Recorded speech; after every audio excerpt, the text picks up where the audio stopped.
Assalamualaikum warahmatullahi wabarakatuh. Kelas 11, gimana kabarnya hari ini? Semoga selalu sehat dan tetap semangat untuk belajar ya. Nah, kemarin kalian sudah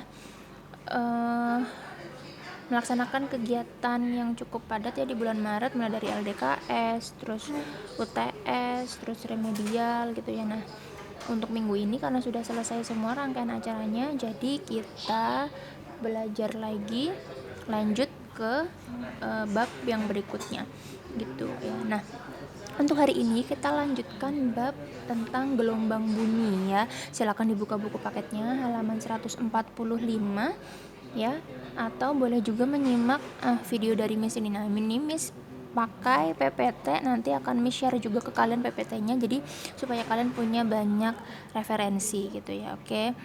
Sebelum mulai, mari kita berdoa dulu masing-masing ya. Setelah itu simak video ini dengan seksama.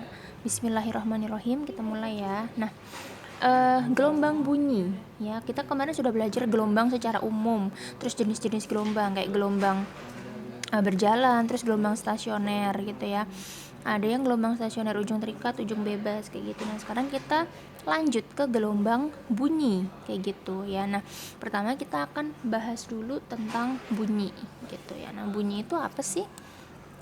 Oke, bunyi itu termasuk gelombang mekanik. Kenapa gelombang mekanik? Kemarin kita udah belajar jenis-jenis gelombang kan ya. Gelombang berdasarkan arah getar dan arah rambatnya, berdasarkan amplitudonya, berdasarkan medium perantaranya gitu. Nah, bunyi termasuk gelombang mekanik. Kenapa? Karena dia membutuhkan medium atau perantara untuk merambat. Kemudian apa? Dia tidak bisa merambat di ruang hampa udara karena apa? Dia butuh media nih. Jadi kalau di ruang hampa udara kan ya hampa, nggak ada apa-apanya tuh, berarti tidak bisa merambat di situ karena dia butuh medium gitu ya. Nah,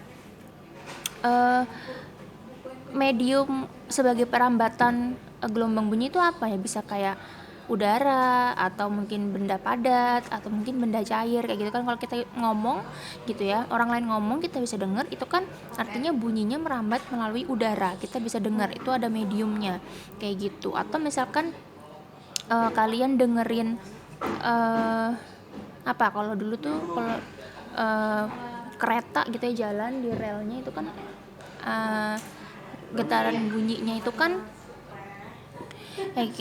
kalau di rel kereta gitu kan ya bisa didengar tuh kereta yang mau datang dari relnya gitu kan, karena merambat melalui si relnya kayak gitu ya. Atau misalkan kalian di dalam air kayak gitu ya, bisa sumber bunyinya itu bisa kedengaran walaupun merambat melalui air kayak gitu. Nah, itu contoh aja beberapa. Nah, selain termasuk gelombang mekanik, dia juga termasuk gelombang longitudinal. Apa kemarin gelombang longitudinal? Yaitu terdiri dari apa? Rapatan dan regangan. Yang gimana nih kemarin? Misalkan nih rapatan, terus regangan kayak gitu ya. Jadi gelombang bunyi termasuk gelombang mekanik dan gelombang longitudinal kayak gitu ya. Nah, berikutnya ya, slide berikutnya kita bahas dulu ini tentang sebelum ke sifat-sifat gelombang, kita bahas dulu ke klasifikasi gelombang bunyi. Yang ini ya, di buku kalian itu juga ada yang di halaman 145 ya. Oke, bentar. Ini Miss zoom biar kelihatan. Nah, klasifikasi gelombang bunyi ya, itu terdiri dari 3. Nah, ini dulu waktu SMP pasti udah belajar kan ya. Ada infrasonik, audiosonik, dan ultrasonik. Kalau infrasonik itu apa? Frekuensinya yang kurang dari 20 Hz gitu ya. Nah, ini hanya dapat didengar oleh hewan tertentu gitu, contohnya kayak jangkrik, gajah. Kalau misalkan kurang dari 20 Hz itu belum bisa nih didengar sama kita manusia kayak gitu. Nah, kemudian yang kedua audiosonik, frekuensinya berkisar antara 20 Hz sampai 20.000 Hz gitu ya. Nah, ini dapat didengar manusia. Ingatin, kalau yang di bawah 20 Hz itu infra, kalau yang bisa didengar oleh kita berarti audio. Nah, kemudian yang ketiga ada apa? Ultrasonik, yang frekuensinya lebih dari 20 Hz. Artinya ini berarti frekuensinya tinggi banget gitu ya. Nah, Ini hanya dapat didengar oleh hewan tertentu juga, misalnya apa? Kayak kelelawar, kucing, lumba-lumba, tikus dan lain sebagainya. Nah, ini kan berarti frekuensinya tinggi banget gitu ya. Allah sudah menciptakan kita gitu ya.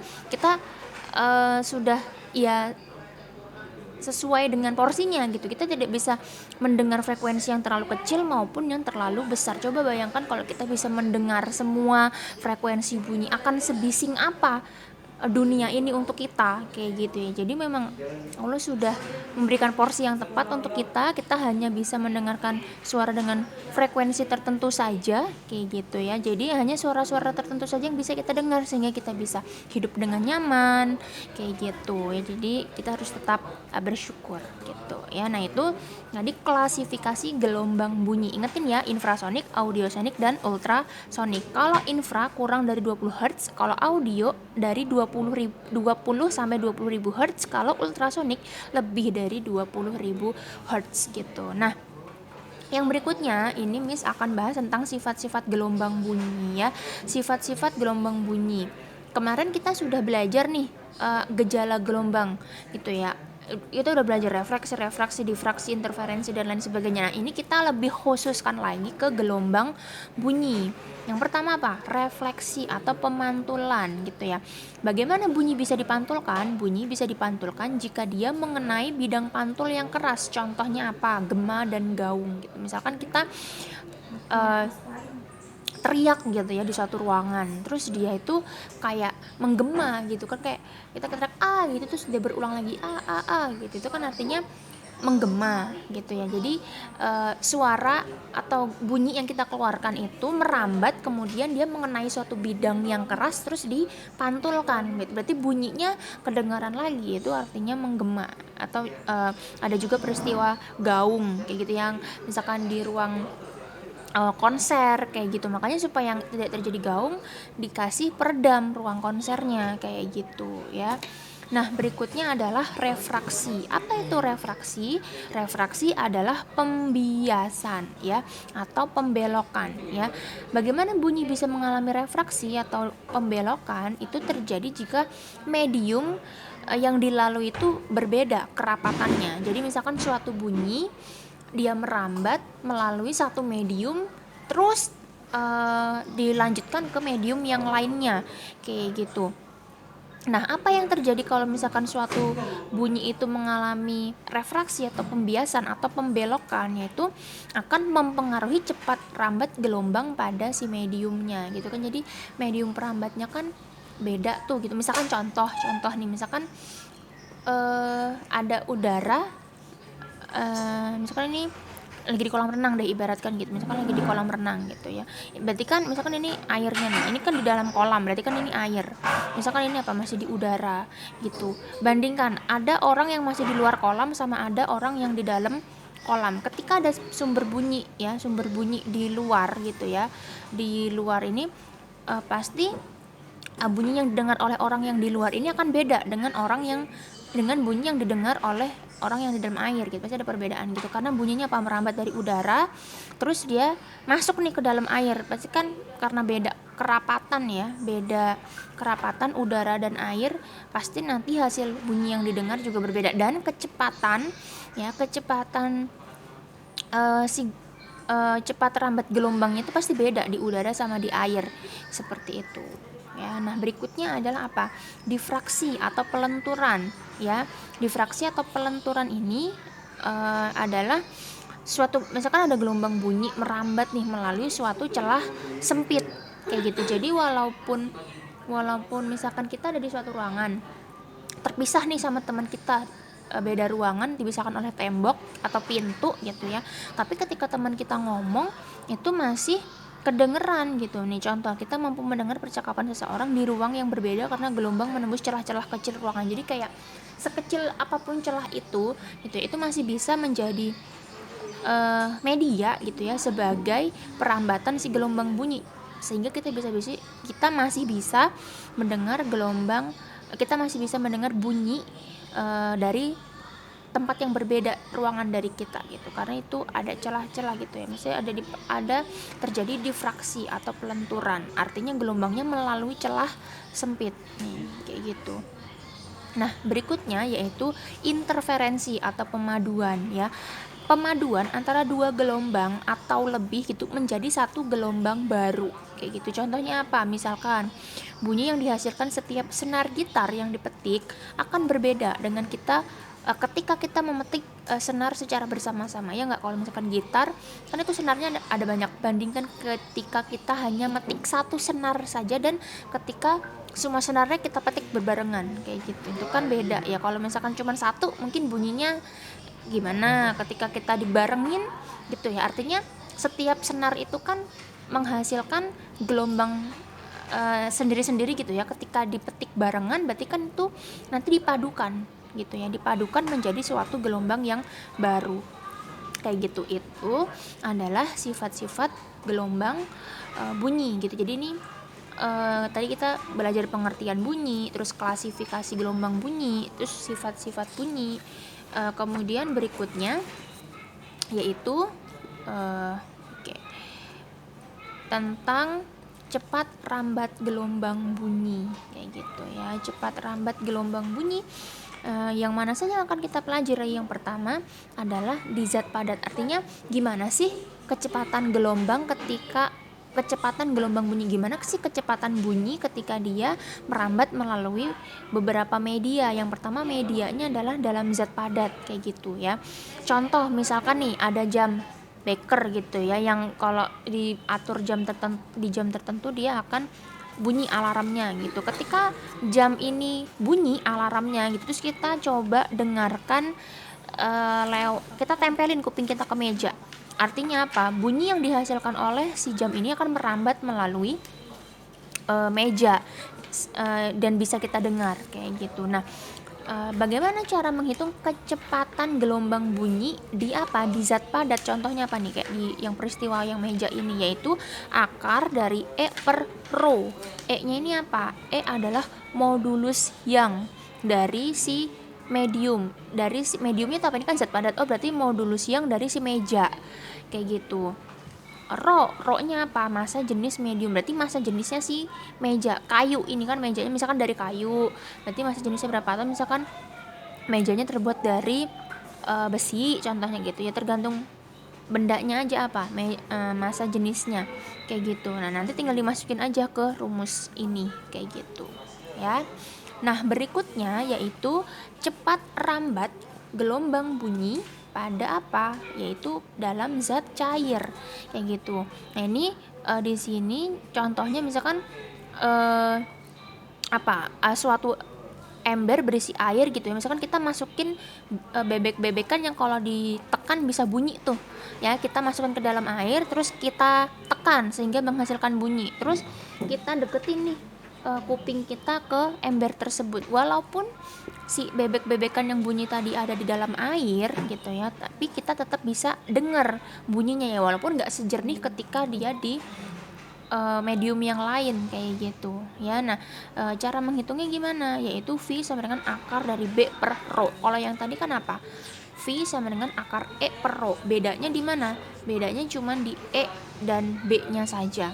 Nah, di mana V ini adalah kecepatan bunyi di zat cair gitu. Zat cairnya bisa air, bisa cairan yang lain-lainnya gitu ya.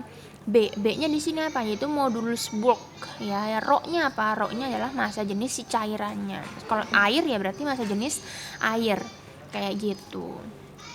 Nah, kasus yang berikutnya yang akan kita pelajari adalah ya cepat rambat gelombang bunyi pada apa? Pada suatu gas tertentu kayak gitu ya. V sama dengan akar dari rho kali RT per M ya, dimana gamanya ini adalah konstanta Laplace gitu ya. R-nya apa? Konstanta gasnya ya, konstanta gas umum. T-nya yaitu suhu gas dalam Kelvin, M-nya adalah massa molekul relatif gas. Nah, mungkin yang ini kita cukup tahu saja gitu ya rumus-rumusnya untuk masing-masing di padat, cair dan gas gitu ya, supaya kita bisa membandingkan bunyi kalau merambat melalui benda padat, benda cair dan benda gas itu seperti apa sih gitu. Nah, maka kita lanjut ke sini. cepat rambat gelombang bunyi dipengaruhi apa saja? Dipengaruhi oleh nih ya, cepat rambat atau nama lainnya ini kecepatan. Kecepatan bunyi dipengaruhi oleh apa? Sifat mediumnya. Kayak gitu ya. Sifat mediumnya pakai tadi misalkan benda padat tuh sifatnya gimana sih? Kayak benda cair sifatnya gimana? Atau gas sifatnya kayak gimana? Kayak gitu. Nah, berikutnya itu si bunyi itu akan lebih cepat merambat dalam medium yang rapat dibandingkan yang kurang rapat. Benda padat, benda cair sama benda gas, coba kan kalian udah belajar ya gitu ya, partikel penyusun zat padat, cair maupun gas. Kalau misalkan partikel penyusun zat padat kan memang padat gitu kan ya, ini tuh banyak padat. Kalau misalkan cair dia agak lebih renggang. Kalau gas dia udah renggang banget gitu kan. Makanya pada benda padat itu apa, kan lebih rapat ya daripada gas, daripada cair maupun gas. Berarti kecepatan bunyi di benda padat itu lebih besar dibandingkan kecepatan bunyi di benda yang merambat melalui benda cair. Dan yang merambat di benda cair pun akan lebih besar atau lebih cepat merambatnya dibandingkan ketika bunyi itu merambat di suatu medium gas tertentu, seperti itu ya. Nah, untuk hari ini kita belajar pengantarnya dulu ya, teorinya dulu sebelum kita masuk ke rumus-rumus gitu ya. Semoga bisa dipahami. Ini untuk teorinya. Kalaupun ada yang masih bingung ingin ditanyakan, gak apa-apa, silahkan tanyakan ke Miss kayak gitu ya. Nah, tetap semangat kelas 11. Jangan lupa untuk ditanda-tandain nih bukunya kalau emang sama nih tadi sama yang Miss jelasin, atau kalau kalian mau ngeprint PPT-nya gitu ya buat simpenan kalian sendiri boleh, nanti akan Miss kirimkan PPT-nya kayak gitu. Nah, untuk hari ini cukup sekian dulu dari Miss. Mohon maaf kalau Miss masih ya banyak kekurangan dan kesalahan dalam menjelaskan materi hari ini. Semoga bisa tetap dimengerti. Kalau ada yang belum paham, jangan ragu atau sungkan untuk bertanya ya, boleh di grup ataupun japri kayak gitu ya. Oke, setelah selesai seperti biasa silakan lanjutkan ke pelajaran berikutnya atau istirahat dulu gitu ya. Tetap semangat untuk mengikuti pelajaran yang lainnya. Kalau ada kendala silakan konfirmasi ke gurunya. Jadi jangan menghilang tanpa kabar kayak gitu ya. Oke, terima kasih kelas 11. Semoga apa yang kita pelajari hari ini bermanfaat untuk kita semua. Wassalamualaikum warahmatullahi wabarakatuh.